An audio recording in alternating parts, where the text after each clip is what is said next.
Hi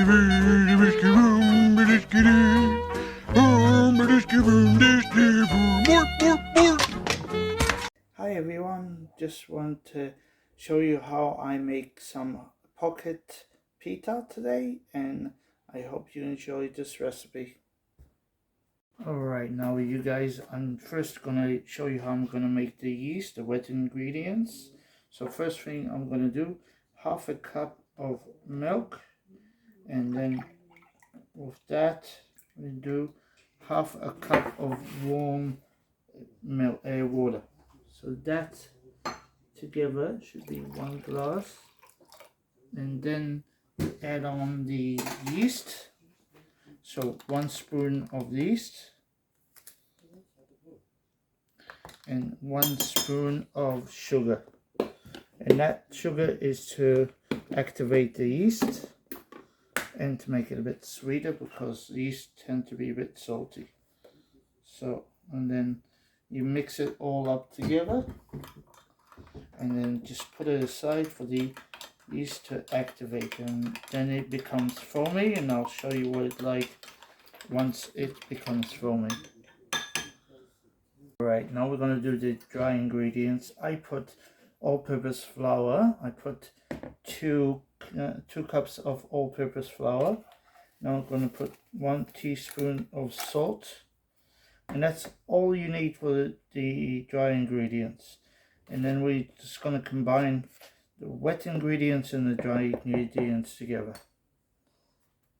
So with the yeast, the wet ingredients, we're going to put 1 cup of olive oil just to add to it, and we're going to mix this up, and then we're going to add it to the rest of the dry ingredients just like this.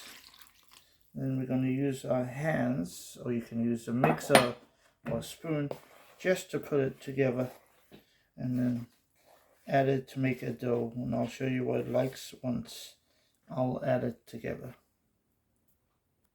Once you combine the dough, just put some olive oil all around it and just wet it, and just cover it. I usually cover it with a towel and leave it for like an hour and let the dough rise a bit.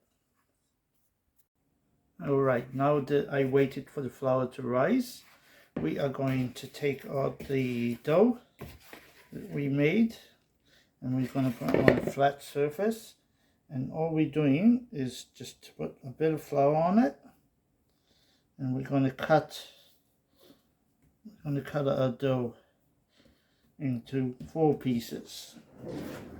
If you want it smaller, you can do it smaller. If you can do it bigger, you can do it bigger. I'll show you once I'm done with that. So I'm using my scraper, and I'm going to find the middle and just cut it in the middle. That's 2 pieces. You can make 2 balls out of that, and then cut it again right in the middle, and you can make 4 balls. Now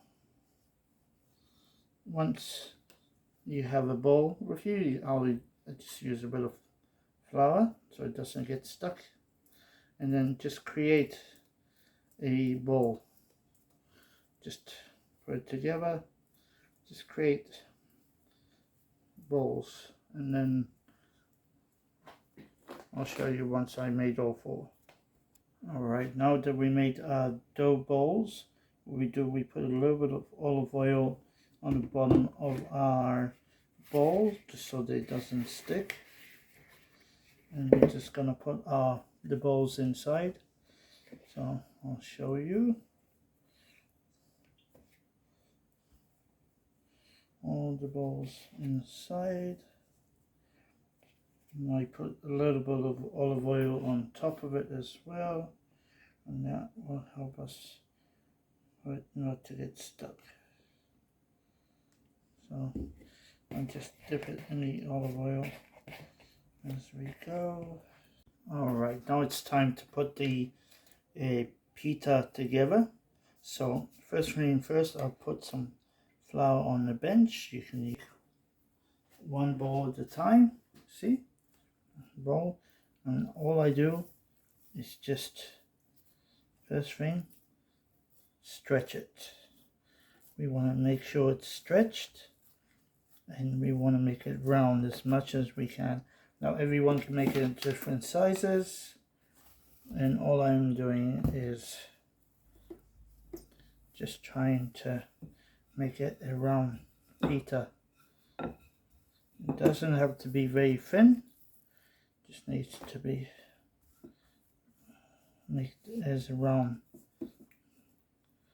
And then I'm just going to use my air fryer for 3 minutes, and that should make it all ready.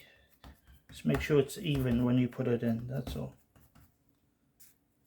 Alright, now once you preheated the the air fryer on 200 degrees, and I just cook it for 3 minutes on each side. So I'll show you after I cook the first one, and then I'll show you once it's done the second side.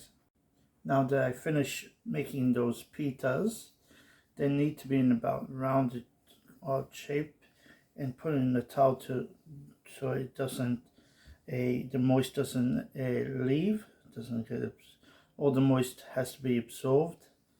And then once it's not hot anymore, it's easy to use, and you can put anything in it. You just have to open the pocket and just make whatever you want to. And one thing I want to say is I hope you have a nice weekend, all of you, and just relax, have a good time, and I'll see you for the next recipe. Bye.